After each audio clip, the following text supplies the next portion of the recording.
I'm so excited about this episode tonight, man. This one is going to hit on so many levels. And guess what? We're back to having guests on the podcast, bro. Are you excited, Awesome. man? Yeah, yeah. Like these conversations that we have when we have a guest, like just take the what we know of reality. It just puts so many things into perspective because I mean, here's the thing. None of us know what each other are experiencing. Every single one of us is going through something in one form or another. And I love it that we can have a guest that we can have a really cool open conversation with and leave like this is an opportunity to leave nothing on the nothing leave everything on the table. It's a little bit like a when you're a player. It's like leave it on the field, and this is that opportunity to go. Okay, here's a time to have a really cool open conversation with someone who I don't know and I'm meeting for the first time. I'm excited to hear the story and why our lovely guest is here. So, dude, take it away. Well, let me say this. I gotta be honest, Vanessa. I'm so excited to have you on the show. I want to give a little backstory about this, Aaron, for you and for everybody else on the podcast listening. So, Vanessa is actually one of my really, really good friends' daughters from 2000. I mean, we're talking like her and I have known each other since 2008. Worked together. We just became really good friends. And, I always just heard about her daughter. And that's what it was, man. It was just so cool to watch her grow up and just hear the stories and hear the things that happened over the years. And man, I was thinking in my mind just how awesome and how resilient this young lady was and has been over those years. Like even just being so young and just just full of energy. And I have to be honest, dude, with you and I on this podcast, Aaron, we always talk about vulnerability, right? Mm, And one of the things about being vulnerable, right, is sharing your story.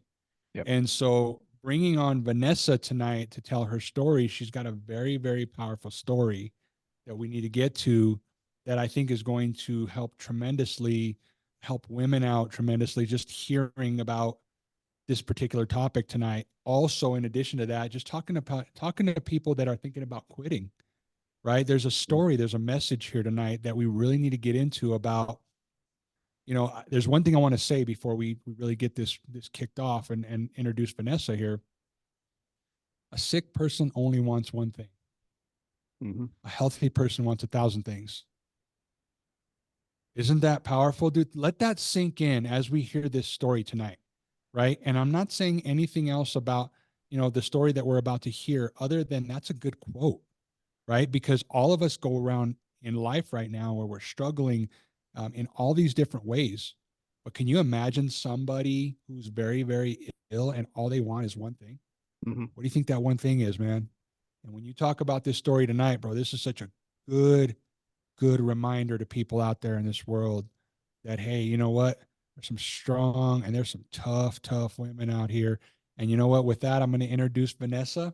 Vanessa, thank you so much for being here tonight. We appreciate you so, so much agreeing to it. And I got to be honest, I've been excited for a long time to have you on. So welcome. Thank Welcome, you. Vanessa. Thank you both for having me. I'm happy to be here for sure. I appreciate it. Good, good. Aaron, go ahead and kick us off with that first question, brother. Ah, dude. The biggest thing I want to hear, and look, it we're going to get through your story. We're going to get through pretty much why you're here and what the conversation is all about. Tell us a little bit about you. Like, who is Vanessa for someone meeting for the first time, for someone who is listening to this for the first time? Welcome to all new listeners as well. Who's Vanessa? Well, Vanessa, of course. I'm 29 years old. A dog mom. I got 3 dogs. Dig it. Oh, I work a lot. I love to skate. I love to travel. I love to be outside. I love to, explore new things. It's really hard to define who I am as one thing. I'm a lot of things. So, you know, yeah. so born and bred in Denver as well. Aurora, Colorado. Okay. All Yep. right, Colorado. Cool, cold. Mhm. That's all I know. I Right, love it. and I love it here. and also being a dog person. I mean, like I'm a dog person myself and I love dogs, but there's a distinct difference of the type of person who own dogs to owning cats. Do you agree? Like, Yeah. Yeah. I think cats are a lot Oh, more independent. wait a you minute. know? We're going on another level here, Aaron. Oh, okay. Okay. All right. breaking the ice, bro. Yeah. Just breaking the ice.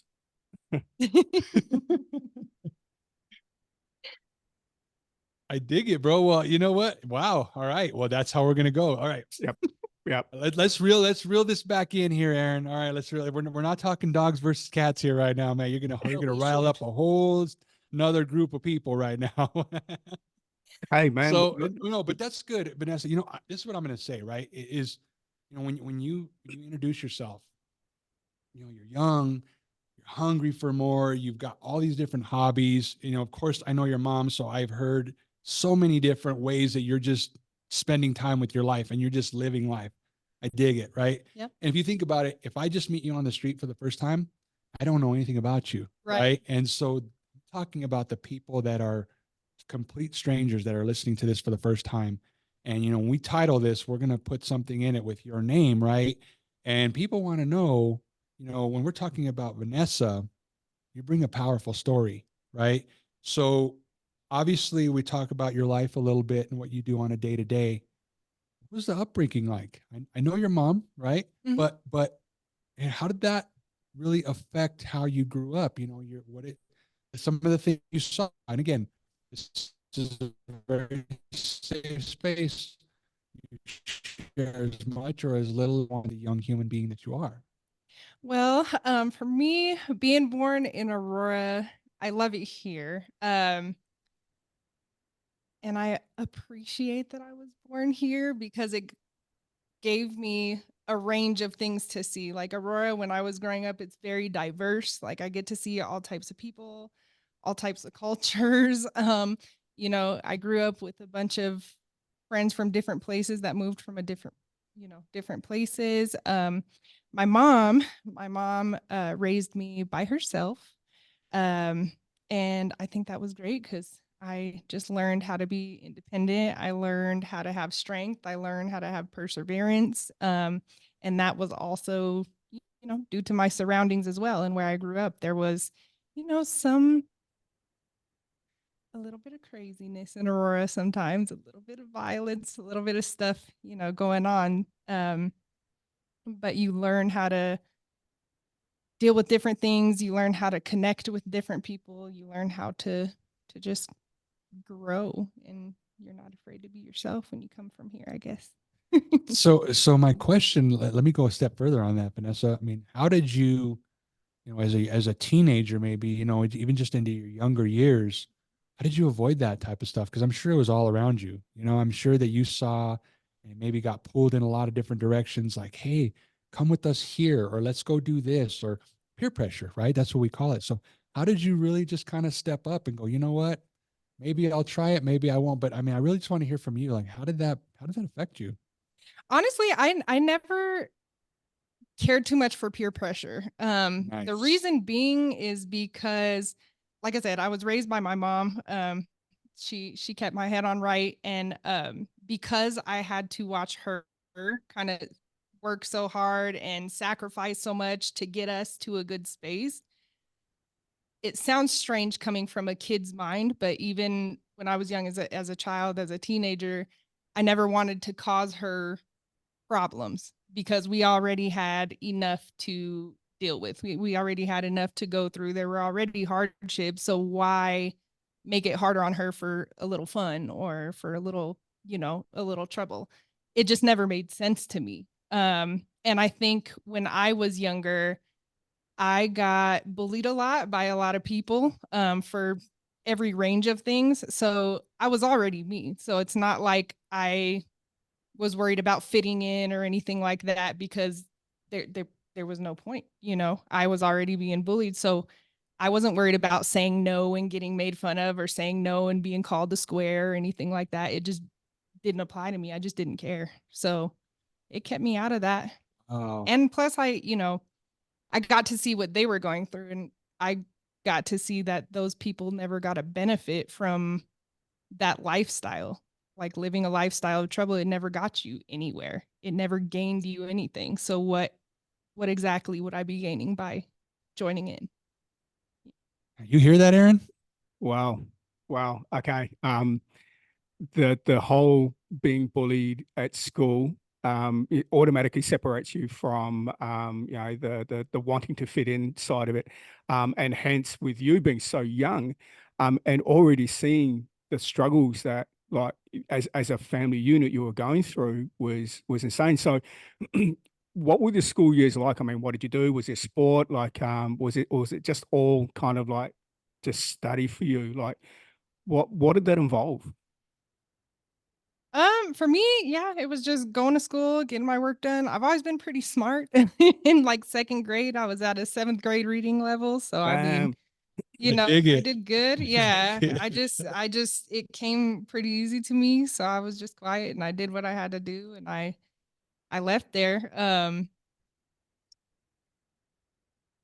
I don't, I was quiet. I didn't really do sports. I tried. I attempted a few different things. I attempted basketball for a very short time, So what softball was for a it? very short time.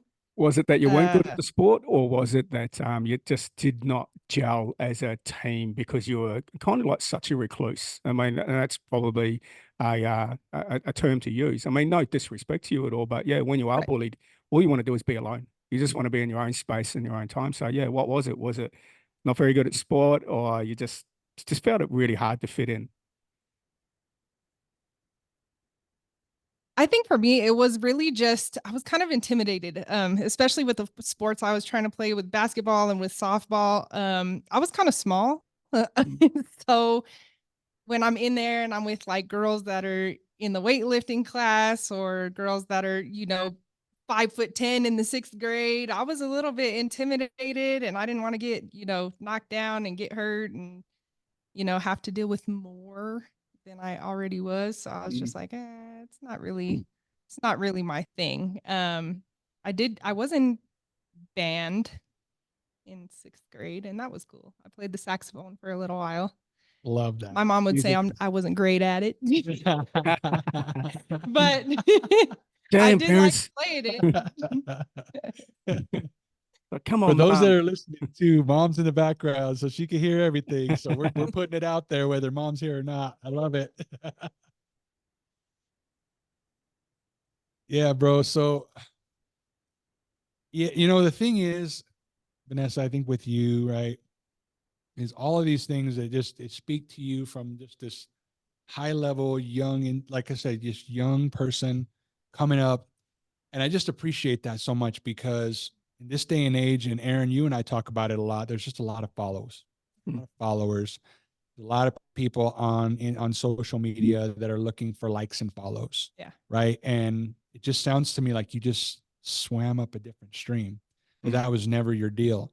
Right. So now that we're outside of high school, right, we're starting our young life. What challenges do you run into or did you run into that maybe shifted the gear now, right? Now you got through high school, you crushed it, right? You just blew everybody out of the water. You did your thing. Then comes young adulthood, right? You said you're 29. Early on in your 20s, I'm sure, there's dating involved. I'm sure there's, whether it's boy troubles or, just boss pissing you off troubles, right? There's all these different things that begin that young life.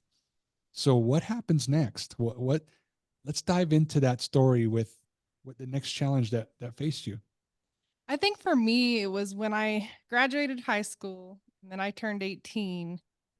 I think it was like trying to figure out, okay, what do I want to do now? Because now I'm an adult, like I'm in the real world. There's no school schedule, there's nothing like that. What am I going to do now? And at that time, there was a lot going on. I don't know. I had a pretty good job. I was an assistant manager at a Dairy Queen. Nice. That was cool. I remember these stories, by the way. I do remember these stories. These are great. Yeah, and I did love the job, but I think when I was young, got a little taste of craziness because I got my first apartment at that age. And I lived by myself and I was able to afford it and I was super happy. And I had all my the friends that I did have, I had them over and had a good time. And then I was in a robbery situation. Whoa. When I was 18 years old. I was robbed at gunpoint and I was threatened by someone that I knew and thought that I could trust and called a friend. And that was insane. And that was pretty much right out of high school. I mean, it was maybe a few months after that. It was like that summertime or something. And that really kind of, that was scary. That was scary to go through. Everything else seemed like it was going so well. I was having a good time. I was going out with my best friend. I was living it up, living a good life. And then that happened and it just like felt like things came to a halt. And the way that everybody handled it wasn't great. Everybody that was involved, the way they handled it was just not good. Wow. So I went through it for a little while. And then, in my early 20s, things were good. Of course, you have like the issues. Yeah, the relationship issues and for me, I had been going through these health issues for a very long time at this point, and it was just not getting any better. Also, when I was 19 was the first time that I actually had to get admitted to the hospital because of the pain that I was going through due to my medical conditions. Wow. So all of this happened in a short span of time. And it was crazy how things just come to a halt all of a sudden. Wow. So all of a sudden out of high school, it says, welcome to life. Yeah. You know Wow. what? In a few big ways. The really cool thing is that you being 18, working and moving out of home and getting into your first apartment at 18, that's a story I want to touch on later. Not today, but that's absolutely, I think, a conversation we need to have because I like to see so many more younger people just thrive in this world because there's opportunities. And for you to do it at 18 and get in your own apartment and be, hey, cool, I feel like I've made it. That's a really good place to be at mentality wise. Now, you did touch on that you had some health issues. Like when did your health, and we're getting down to pretty much the reason why we've got you on here with the condition that you've got. So when did you first start experiencing that, hey, something's just not right here? Or even like the worry from T, your mum, at some point, she's like, shit, something's not right here. We need to get a really kind of clear diagnosis. How old were you and like, how did it feel back then? Well, you guys asked me a little about who I am, and one big part of my identity is an endometriosis and adenomyosis warrior for sure. The first time that I knew that something was wrong, I was 11. Wow. I was 11 and I started my menstrual cycle. And that's, kind of normal for girls between the ages of like 9 up to, 12 or 13 is usually when they start. So the starting time was fine. However, mine was not like anyone else's that I knew of. I mean, I didn't get to ask around because I was 11 and it was a little, embarrassing at that time. I'm real young. I don't know, what's normal, what's not. But I would be very sick. Like I would be in extreme amounts of pain. I would throw up a lot. I would bleed insane amounts. I would like be hot and cold. I would just be completely sick. And I'm like, there's nothing normal about this. Like this is not a thing. So my mom would be on the phone with the doctor trying to figure out what's going on, what's the deal, what can we do, whatever. And that's when the trips to the doctor started happening. It was when I was 11. So Okay. Now, for those obviously that don't know what endometriosis is, like I said at the start, that it is a condition that's getting worse and worse. I'm hearing more and more females suffering from this, and not necessarily straight away. This is coming on as they're starting to get a little bit older. I'm even knowing that there are ladies in their 20s that are starting to get it, in their 30s that are starting to get it, and things are just not adding up. So, just for the audience, just explain kind of like in layman's terms what endometriosis is.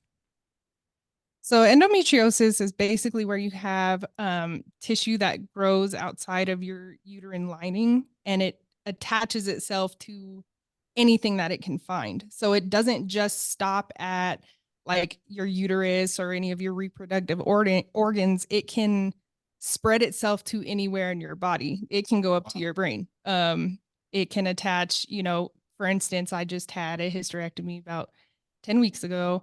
And it was super close to my liver. Had it attached there, that's pretty detrimental. You can't have that happen. A lot of people don't know that, but yeah, it grows outside of your uterine lining. Adenomyosis, that is where it grows on the muscle of, I believe, your uterus. And sorry, I'm new to that one because I didn't know that I even had that until I had surgery. So I have two conditions going on. But that one grows on the muscle. So yeah, it's insane. And I know you say that people are, women are getting it, in their 20s and their 30s, but really it doesn't start then. My stuff was not normal at 11, but I didn't get diagnosed until I was 18. It took 7 years for me to get diagnosed. Yeah. The adenomyosis, I didn't get diagnosed with that until this last surgery 10 weeks ago. And I don't know how long I've had that. But yeah, it took me 7 years. And it's not like I didn't try, right? I went to countless doctors. I had countless emergency room visits. I did as much searching on the internet as I could. I had no idea. I just happened to run into my gynecologist. Shout out Dr. Goddesfeld. I dig it. I happened to find her, and she mentioned something one day, and she was like, "Have you ever heard of endometriosis?" I was like, "Oh, what's that? I've never heard of that." They didn't teach us that in health class when we were young, in middle school and high school. They didn't teach us anything about that. I've never even heard the word until she said it. She's like, the symptoms that you have sound a lot like endometriosis. So she kind of explained to me what it was and what the symptoms were and things like that.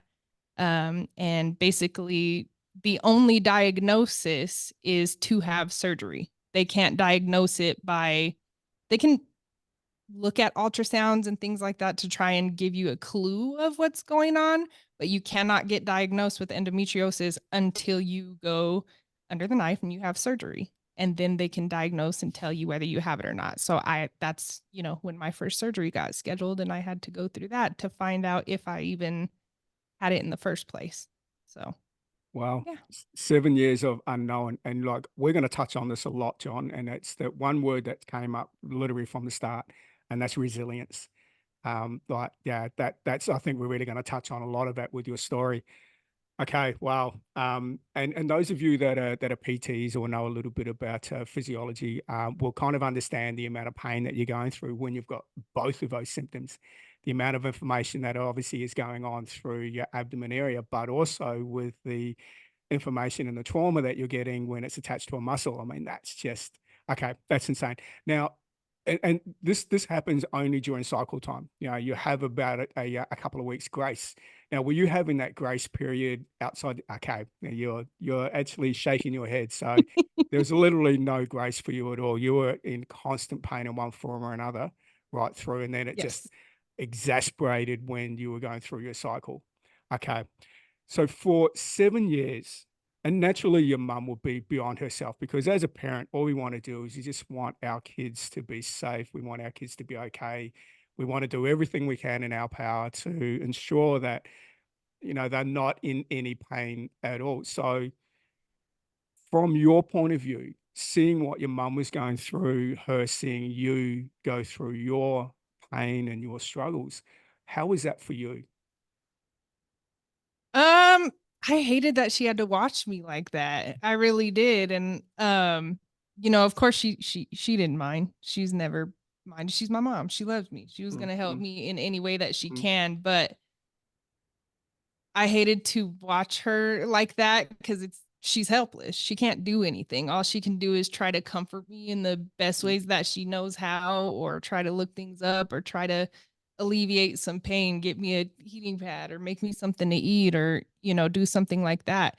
So it was hard to it's been hard to watch her be by my side during that, because she's one of the only people that really know what it was like from the inside, and had to watch it real time, and watch all the episodes happen, and be at the hospital when I had all those trips to the emergency room, and talk to all these people. And you know, it was hard watching her do that. I'm just, you said the word resilience, Aaron, and I'm thinking we're talking about 11. We said 7 years, right? But till 29, right? Let's talk about those. Like, we're not talking about just a short period of time. Like, you literally just said that until you go under the knife, do they say, okay, you have it, up until that point, right? So up until that point, you're really confused. You're still trying to navigate through life Right. during this process, right? So, we know Mama Bear is going to be there, right? Yeah. Did you find it hard to know who was real and who was just there for the show during that process? Meaning, like, friends, maybe other family, coworkers, bosses. Because I imagine if there was some visits to the ER and stuff like that, you weren't working. Right. Or if you were in a lot of pain, right? And then friends are like, hey, let's go out this weekend. Look, I'm on the couch. Leave me the fuck alone, Yeah. right? So I'm curious, like, how did that look for you? Because that had to do a lot to the mental. I gotta. It did. I'm over here in my own head, like, whoa. So it's for you, and I love the way, just for the audience too. Vanessa's sitting here with like this like smile, almost smile on her face as she's talking. I just want you guys to know that this is somebody who is a survivor, who is talking about this powerful, powerful story. I got to shout you out for that. But back to my questions, how did that work with your mental and your circle? Well, first of all, you can't not smile when you made it. So Aaron. it counts. But Fucking, where's our um, sound effect of a bomb? That was that was a mic drop. Every time Yeah. it gets me. There's a nugget. yeah, mentally it was insane.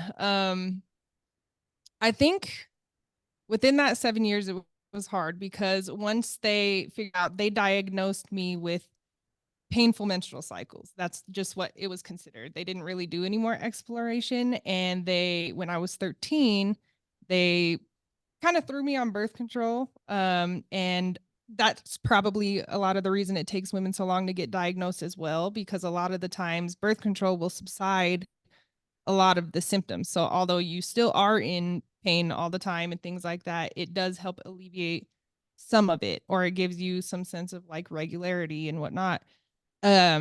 So when I was on birth control, a lot of times I was able to kind of navigate normally, even with the pain, because it helped some of the symptoms not be so bad. Um, I think that's why it took so long. But when it really got bad is when I was early 20s, and well, I guess let me backtrack a little. It's been a long time. Oh yeah. No. So We're here for it. when I was 18, and I ended up having that first surgery and everything. My doctor told me that there was a very slim chance that I would ever have children. So she basically worded it to me, and I love her for it, because she's so real, and she's never sugarcoated anything. She's told me right from the get-go, no matter how hard it's been, what I'm facing. So she was very blunt about it, and she told me, if you're going to want to have children, you're going to want to think about doing that soon. I'm 18. I Wow. just got out of high school. I, had a boyfriend, but he was dealing with his own issues. We were nowhere near anywhere ready to have a child. I didn't want kids yet. I spent my time avoiding thinking about that because I was like, oh, that'll come later in life. Mm. And then one day you just get smacked in the face with, hey, you want to have a kid? Do it now. Wow. What am I supposed to do with that? So you're sitting here and you're still trying to enjoy your life as a young adult. You're trying to grow, you're trying to figure life out, you're trying to do all this stuff. And then you also have this condition that's making it hard. And you're having to think about, am I going to have children? Who am I going to have them with? Where's this going to happen? Well, I did meet someone eventually, and we decided after a while in our relationship to try and take it seriously and try to have children. So I got off the birth control for the first time in a very long time. And I was really sick. So my mental was going down tremendously. With how sick I was, I couldn't do anything. And I was very upfront with everybody about it. And I, recognizing who was real, who's not real. I didn't even think about who was because I didn't care. I was in too much pain to think about it. So I did try to let everybody know ahead of time because unless you have it, it's hard to understand. So I'd be like, if I got to cancel plans last minute, that's just what it is. If I got to, change a direction of something, that's just what it is. But I was really, really sick and I was in a lot of pain at that time. I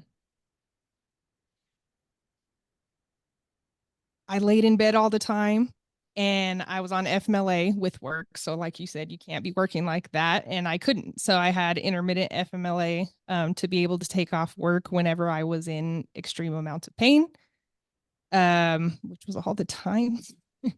It made it hard to get up and do anything. It made it hard to cook. It made it hard to clean. It made it hard to try and travel anywhere because you never know if you're going to have an episode or not. There was a time where it got so bad, and this was when I knew I was done with trying to have children.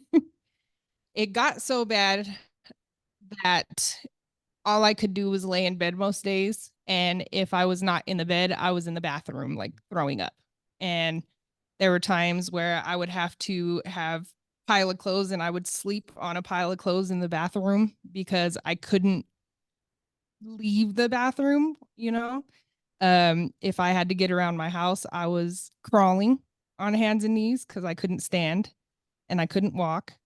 Or I would use my grandfather's wheelchair to get around the house because that's my only option, really. Thanks, Grandpa. And yeah, he was the greatest, greatest. But yeah, so I mean, it just started tanking. I was going through way too much. I was dealing with way too much pain. And eventually it got to a point where I did get suicidal. I can't lie. Because I think it'd been probably a week since I slept more than 2 or 3 hours for a night. I just couldn't. My nerves were, I was just in a lot of pain. And I was laying in bed one day and I had all these pain pills because unfortunately that's what happens. Doctors, if something's wrong, you get a pill. I had all these pain pills laying next to me and I was just laying in the bed and I was by myself and I started thinking to myself, if I down all these right now, it'll be this many hours before my fiance comes home. So he's not going to be able to save me and I'll be done. I won't have to deal with this ever again. I won't have to worry about it. And then somehow, no idea how, but somehow I didn't go through with that plan. I don't even know how I made it through that. And I was like, I'm done with this. I can't, we're good. I don't want to have children. I don't want to do this. My mental is the worst it's ever been. Physically, I'm the worst I've ever been. I cannot do this another day because I'm not going to make it. If I keep doing this, I'm not going to make it. So I didn't, I quit. I got back on the birth control and I started trying to figure out what do I have to do? I started, started changing things. So yeah, it tanked after so many years of going through it. How old are you at this point when you decided that enough is enough? I think I was 23, 23 or 24. And this was the full on acceptance that you said, you know what, I'm done? Or did you have like a glimmer of hope that it was going to happen maybe later? I did. I held on hope for a long time. For a very long time. Actually, I held on hope all the way up until pretty much until the hysterectomy. I was struggling with the acceptance of not having children because eventually I did want to have children, just not at 18 years old, So it took a lot. So I got back on it and I was like, okay, maybe, I can just gain some strength. I can feel better and then I can go back to it and we'll try again. I just got to build up some strength first. I gotta figure something out. And then things in life happen and, me and my fiance were no longer together. And after that, then it starts anew and you're just like, okay, well, what now? Like, am I going to meet somebody? Are they going to be willing to try this hard? Like, it's something you just never stop thinking about because you can't think about it because there literally is a time limit for you. So I don't know. I always just hope that maybe it would just happen randomly. And I know I was on birth control, but I had always hoped that maybe I would be one of the lucky ones where you get pregnant anyway, even if you're on birth control. Because I thought about taking it out again after that, and I couldn't bring myself to do it because it always brought me back to that experience where I almost lost my life over it. So I couldn't do it. I couldn't. And I remembered the pain that I had to go through and how sick I got. I couldn't do it. So I was like, maybe I'll get lucky and I'll get pregnant on birth control and then I'll be good. And then I realized I think I realized I was over it when I made the decision to have the hysterectomy. So, yeah. And I think part of that is just relationship changes. Like I said, you have to find someone who's willing to and do stuff like that. And not everybody's looking to just hop into a serious relationship and have a child immediately. So it's hard to deal with that. One of the things, Vanessa, too, is, thank you so much for supporting the brand there. I appreciate you.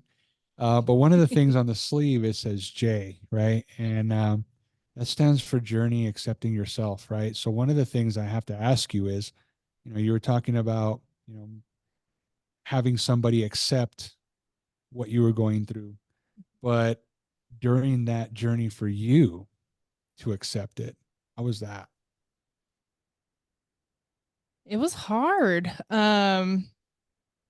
It's not easy to accept, but it's almost like you don't really have a choice because you're living with this every day. So it's not more of, am I going to accept it, but how am I going to accept it? Because you don't have a choice. You don't have relief. It doesn't go away. Even with this surgery, this is considered the final surgery often.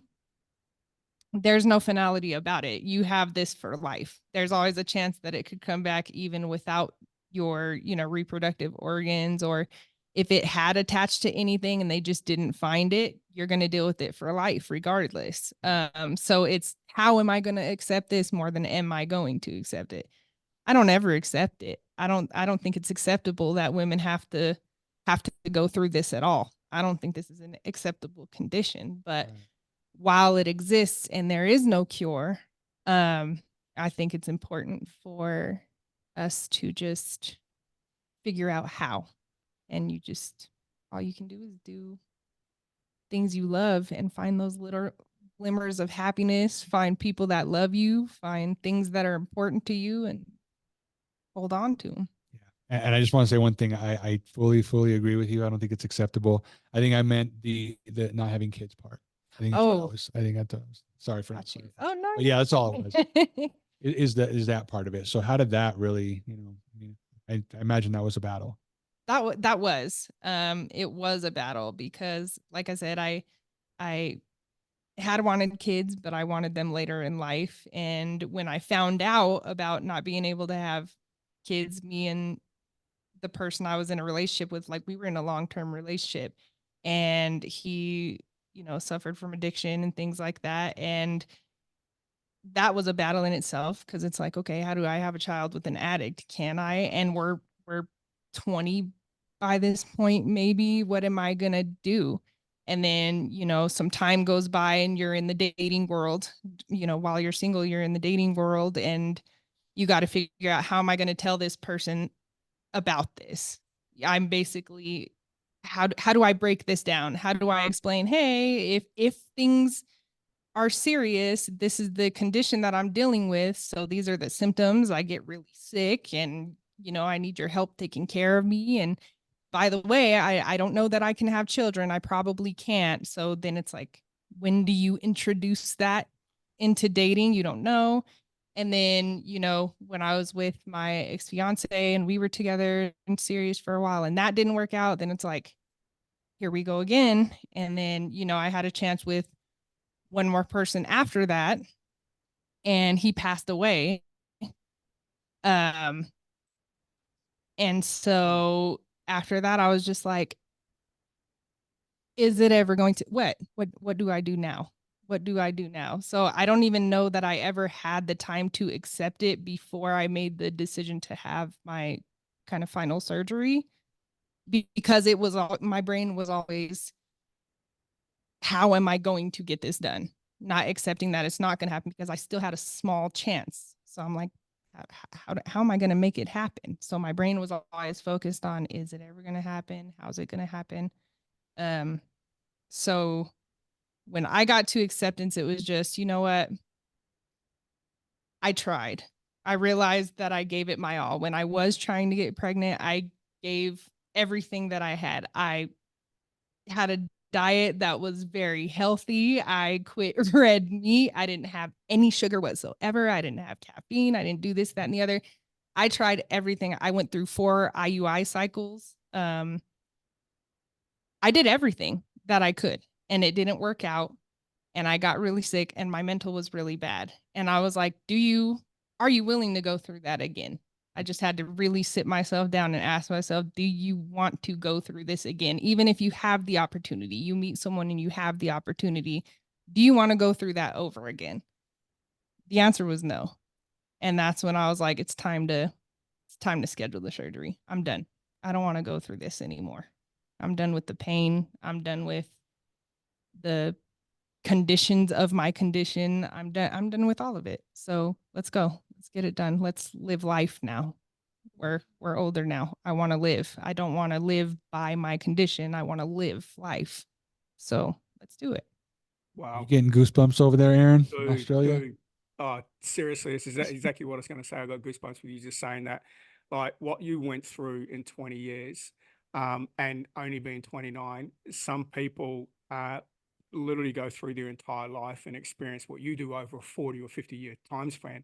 You've experienced all of this within 20 years, and there's just so much to unpack with your story. Like, thank you for sharing one, first and foremost. I mean, I can just absolutely hear the bravery and the courage that's in your voice. You just as a woman standing there knowing, okay, I've got to make decisions and really, owning those decisions. And a lot of people struggle with just having to own the decisions that fucking hurt at the time, but know that in order for me, as you said, to start to live your life, you have to make those decisions that are the hardest and toughest decisions you have to make.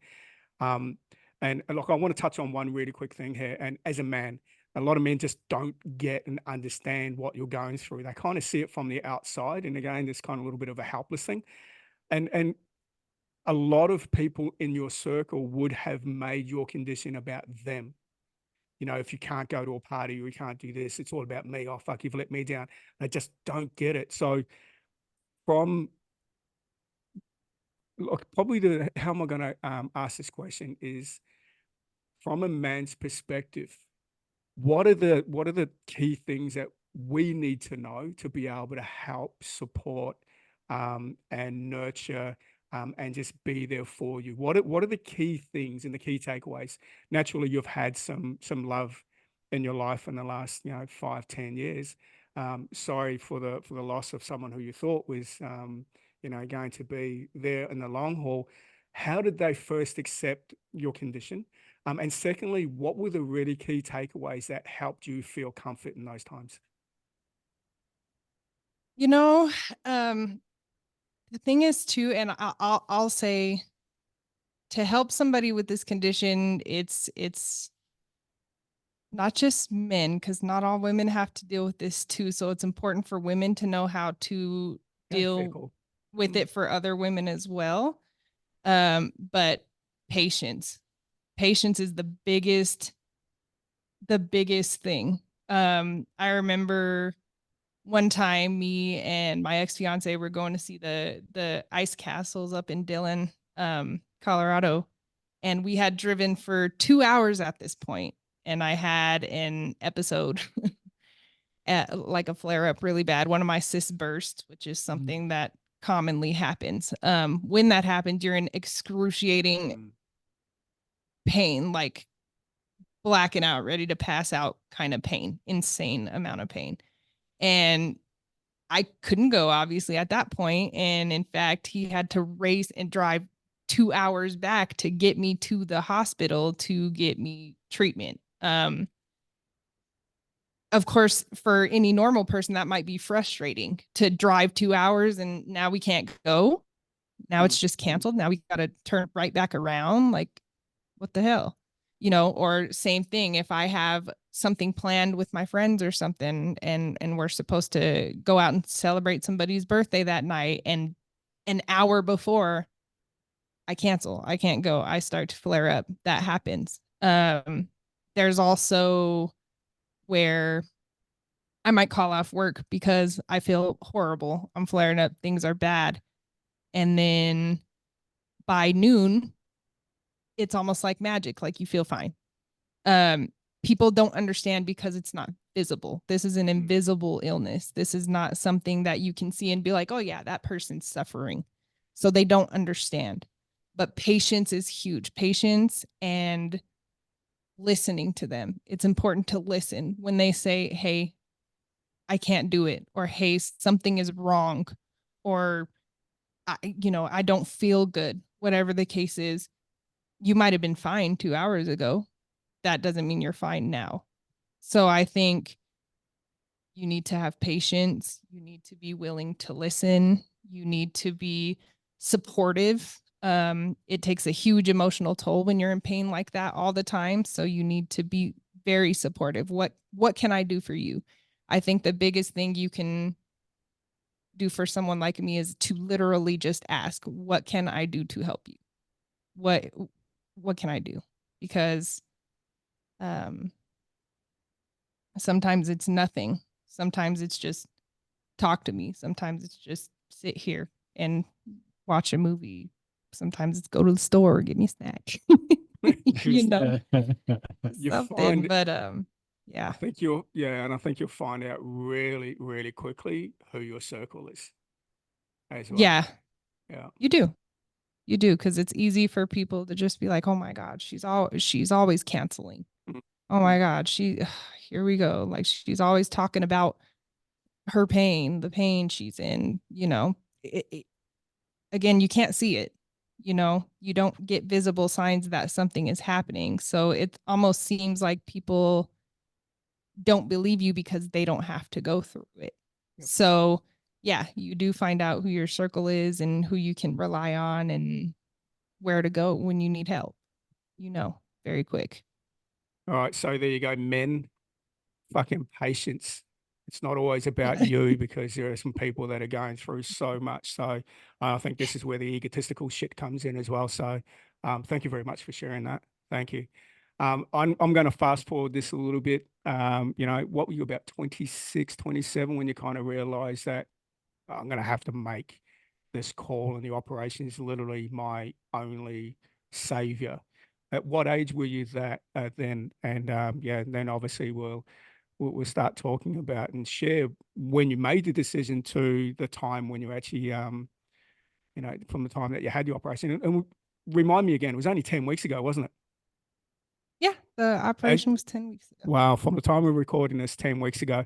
So by the time this goes to air, which will probably be in the next week or two, it'll be 12 weeks or literally 3 months. So it's fresh. It's fresh. So yeah, what age were you when you literally made that decision where I'm okay, I'm gonna have to go through this. This is my way out. 29. Oh shit, it's only recent. Holy Yep. shit. So this is quick. Yeah. All right. Wow. I Wow. finally just, like I said, I had enough. I'm like, I'm gonna, be turning 30 next year. I don't want to go into my 30s still dealing with the same thing. I'm done. I'm done. I'm not gonna have any children. I'm not. Time is going by, time is passing me by, and the condition that I have, the illness that I have, has already taken enough of my life. I need my life back. I realized upon making the decision that I have never known what it felt like to live a normal life. I lived life around my condition and due to my condition. So I never knew what it was even like to be a normal human being. I mean, when you're 11, a lot changes from the time you're 11 to almost 30. And I was never normal from the age of 11 years old. I was never like anybody else. So I never knew, what is it like to exercise and not have pain? What's it like to go on a hike and not have pain? What's it like to travel and not have to worry about, forgetting your bag that has all your extra things that normal people don't have to pack, your heating pad and your medicines and your creams and your everything else?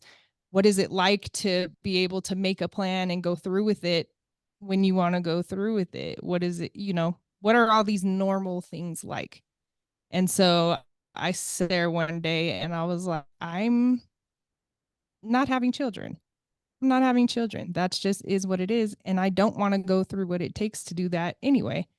So that day I emailed my doctor, and clearly this was only, a few months ago, but I emailed my doctor and I said, what do we have to do? I'm ready. I'm ready to get the surgery. She scheduled me, I think 2 months late, either a month or two later, for my surgery. And here I am now. So the decision was very, very, very recent, but I figured out I had enough. I'm tired of living for this and not for me. Damn.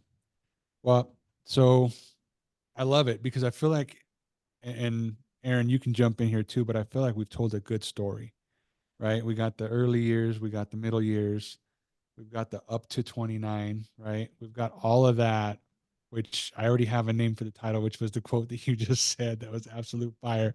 People are going to love it. But what I have to ask you now, right?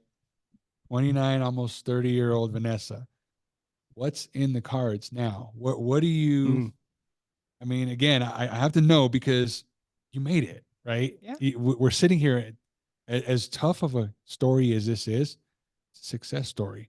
You made it. You're here. And again, that smile is amazing. What happens now, right? I've already heard a little bit of what you're thinking about doing, but I want to hear from you. Like what's in the works? What do you got going on? You don't have to tell us everything, right? But now that you have this newfound, like you just opened it up and there's a Supergirl, right, going on. It's like now that that's there, you feel like you can conquer the world. But so what's on the plate for you next? That's the thing. Sky's the limit. I don't feel like there's anything I can't do now. Things are so different already. Life is already so different. I feel so good all the time. Like, even though I'm going through this recovery period, I feel so much better already. So I think I've made too many plans for one lifetime. But Yeah. I want to do some traveling for sure. I had 2 trips planned. One didn't come to fruition, but I had 2 planned just for this year. I'm ready to get up and get out. Thinking about, getting an RV and going traveling, maybe doing that. I'm learning how to play the guitar. Oh, what? Yeah. We're gonna have you Gonna back take in some here for that. lessons. We're gonna have you back in here for that. I want to go to a bunch of shows, concerts, comedy shows, all the things, whatever. I want to hike a lot more. I can hike now. I can, people take that for granted because it's like, you want to go hiking? What do you mean you want to go hiking? You see the most beautiful things in the world when you're hiking. We live in one of the most beautiful states in the world, in my opinion. Sorry, I'm kind of biased to Yeah, to our yeah. to our I'll state. let you have that one. I'll let you have that one. Yep. Yeah. Just let me keep that for a minute. But it's beautiful here, and I couldn't do that for so long. I couldn't be outside for so long. I couldn't leave my house for so long. So anywhere that I can get up and get out and get to, I'm going. I'm going. I'm not saying no to anything anymore at any cost. If I want to do it, it's getting done. It doesn't matter what it is. So it's hard to say. I got a million plans in one lifetime. So let's see how much I can fit in, huh? I Oh, I did. Yeah. Yeah, I did. That was a while ago. I did get my bachelor's degree in human services with a specialization in forensics. and this is I'm a during. forensics girl. This Yeah, is this is during all during. this. See, this is Yeah. what I'm saying. I gotta pick these parts out. Everybody's Yeah. got to understand. This is during everything she just told us. Mhm. Yeah. There was no excuse, right? Even No. still, there was still. Look, it's getting done. Yeah. I'm paying every single day, but it's getting done. And so that's what I have to put that out, Aaron, for people to hear, bro. Mm, mm. Yeah. I've worked during all this. Yeah. I graduated college. I'm the first in my family ever and both sides to graduate college, the first one. Yeah, that's what I love. I love it. Breaking that karmic generation trauma stuff. Good, good. Because now moving forward, all the journey that you've gone through, everything you've learned, now what's in store. Oh man, this is going to be Mhm. so cool. Now everyone's going to see that there's so much that is possible. Yeah, there really is. There really is. My doctor, I just want to mention, my doctor said I'm the worst case she's ever seen in 31 years of practice. The worst one. Um, so I'm pretty proud of myself. I've accomplished a lot even during that time. And I'm looking to accomplish more. I might write a book. I'm thinking about that too. Ooh, you Please. know what? I'm thinking about Sign me up. I'll she take told a Yeah. me copy. to. Like, Yeah, I'll she take a copy. We'll put it on this podcast right here. yeah, she told me to. So I'm working on that. It's hard because I can do anything with no limitation. I was already doing plenty with a million limitations. So to not have any anymore, I don't even know. But yeah, she says I'm the worst case she's seen in 31 years of practice. But it's important to know 1 in 10 women suffer with this. 1 in 10. We all know 10 women. Mm. One of them is going through what I'm going through. Not everyone's on the same level. Some are a little more mild. Some are just as severe as mine. But 10 women, and one of them is going through what I'm going through. So this is important for anyone to hear. A woman who's going through what I'm going through, and I can guarantee it. You do. yeah. Now that's the stats, obviously, in the States, and I do know that those stats are Yes. climbing. And even if you have a look at the stats here in Australia, Mhm. man, you're an absolute survivor, 100%, because you look at it and everything that you've gone through, 2/3 of your life you went through, like what none of us would even want to experience on the level that you did. And every day you know, another day, another day.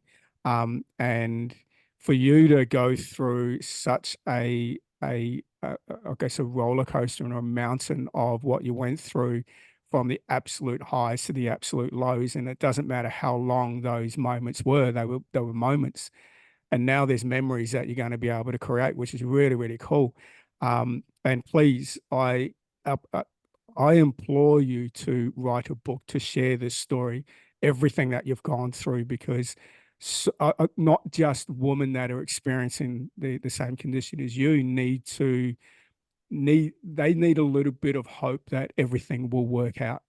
Sometimes you just need to make those really hard calls, but there's still there's still a life at the end of us. And you know, we all want a miracle. We all want to hold on to hope that everything's going to be okay. And like I said before, it actually takes a decision that you have to make in order for trajectory in life to change. So I love it that there's so much that you're looking forward to doing. But Vanessa today to who she was, let's go 5 years ago. Who's the Vanessa today? Like who are you are hoping to grow into, and who are you wanting to inspire? Where do you get your motivation from? My mom, for sure. Yeah, She's the T, massive biggest. shout out to Yeah. T. Good on you, girl. Yeah. My mom is the biggest piece of inspiration I got. Like she supported me through everything. She has been there through everything. I watched her fight her own battles through life. She didn't have the same one as mine, but she had plenty. She had plenty, and I watched her come out on top. She's chilling. She's good. Me, because of her, it makes me unstoppable. I don't feel limits to anything. I don't feel like there's anything that I can't do because of her. I don't think there's anything that I'm not supported in because of her. I think the sky literally is the limit because of her. She showed me it can be. She always does. She still does to this day. Every time I want to do something, you can do it. You got it. Look, look at you. You're doing so good. Every time. It's her. It's her. It's all her. Limitless possibilities, man. I love it. Love it. Massive shout out to your mum too. Yeah. Yeah, well, Good. Vanessa, that's the thing. It doesn't surprise me at all. Like I said, I know your mom a long time, but I just think that the best part about that is that you have people in your corner, right? And even if it's just one, the most powerful one, right, that you have back there, and someone who's there to just do everything at every corner, has seen everything that you've seen and done everything that you've done, and been there for you, even if you slip up, right? Because we're all human beings, we all make mistakes, and she's still just like, all right, got it. Just don't be stupid again. I mean, that's just all it is. I'll preface that. Just don't go to jail. She said if I go to jail, she's not coming to get me. You're on your own. She got my back there. That's good. That is good. But yeah, she's the rock. She's solid. Can vouch for that. She's That's the best. that's dope. That's fantastic. Aaron, you got any closing words, man, before we wrap this up? This has been good.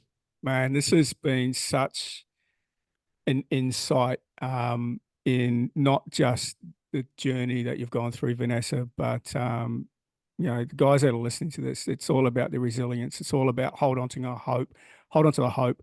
And you know, the life will kick you in the balls. And it doesn't matter who it is. It kicks you in the ass. Literally every single fucking day.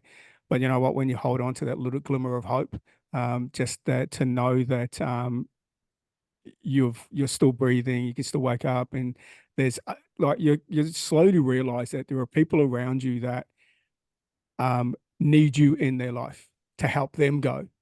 And I think with you know, the bond, and you can just hear it in your voice, the bond that you and your mum have is really, really special. So guys, don't be a fucking dick to your parents. Your parents are there to try and help you. So just make sure Yes. that, you know, they are doing everything they can to see and make sure that you are having the best life possible. At least once in your life, try and repay that favor. Because that's all us as parents want to do. We just want to make sure that our kids are okay.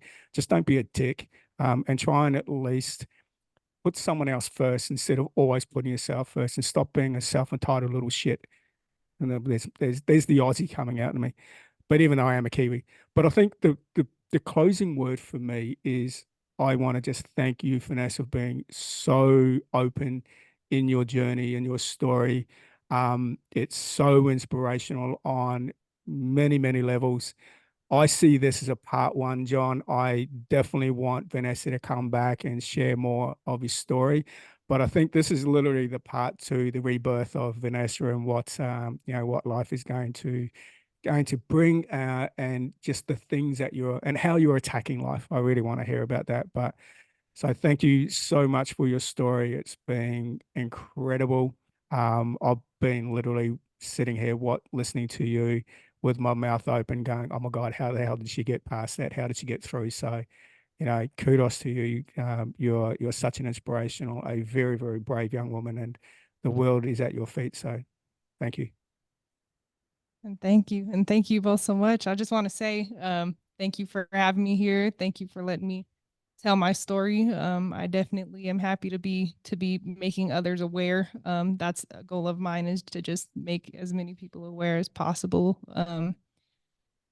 Make sure that everybody understands that they do know somebody who's going through what I'm going through, and how to support them during that and all the things that they're going through. I appreciate you both having me on as a guest here today. And I guess the last thing that I got to say is, if you woke up today, and if you wake up tomorrow, and any future day that you woke up, or that you do wake up, God gave you another chance. So do something with your chance. Amen. Man, well, Amen. Aaron, I think we might have got a third. We got a third member here to Impact and Chill, brother. You Yes. be careful, man. We got to have another guest here. We got to have another full-time host, man. But Let's go. Vanessa, and for me, I will just tell you same thing, right? Just thank you for being here. Appreciate you. One thing that really stuck out to me was you said 1 in 10 women. 1 in 10 women. We all know somebody, right? And as powerful as that is, also think about the day to day that we go through, and we all have a story, and we're all carrying some pain. And like you say, most of it is invisible, whether it's physical, invisible, or if it's mental. And so when you cut somebody off, or somebody cuts you off, and you start yelling and screaming and hollering, what if that person's on their way to the hospital? What if that's the case, right? And it's not necessarily that you have to be in that moment every single time, but I just look at it more of on the space of, for all of us, your story is saying that. Just be a good human being. There's really, it's not really that difficult to go and give somebody a smile, because you don't know what their battle is, right? And how many times did you get that kind of grace during your battle where you were like, this maybe doesn't take the pain away, but damn, that was a nice person. You know what I'm saying? And maybe if it didn't happen that much, you still went home and you still had your comfort in your mom to know that no matter what, she wasn't going to be the one that was going to make your pain worse. And I'm lucky because I do have her, and she's a constant. I do have her, but there are some people that don't have a constant. There are people out there that maybe they don't have siblings, they don't have their parents. Maybe they're, you know, a little more isolated, or they just don't have those connections with people, or they moved to a whole nother state or country where they don't know anybody, but they're still dealing with this. That doesn't mean that just because you don't have the support doesn't take away the fact that you can still be dealing with this. Yeah. So it's important to understand. It's important that people know about it. And even if the person never says it, even if they never tell you they have it, even if they never tell you what they're struggling with, it's important to be kind to people. It's important to have compassion. It's important to have empathy, and it's important to support the people around you with whatever, not just with what I have, but with whatever struggles that they have. It's important. So good. So good, Aaron. You know what? This one's shooting to the top, Good. dude. This one's coming for Eric's podcast. Priceless. Absolute priceless. Thank you. Thank you so much. Well, I think we're good, man. If there's anything else, if there's nothing else, bro, I think we can call this one a wrap. I can't wait for this one to come out in a couple weeks. That's it, right? Yeah, definitely a couple of weeks. Guys, please share the show, share this one. There's absolutely a message in there for every single one of you. So please share the show. Vanessa, thank you so much for your time. Aaron, as always, brother, we'll talk to you soon. Thank you, Stud. Thank you, Vanessa. Enjoy your day, guys. Thank you.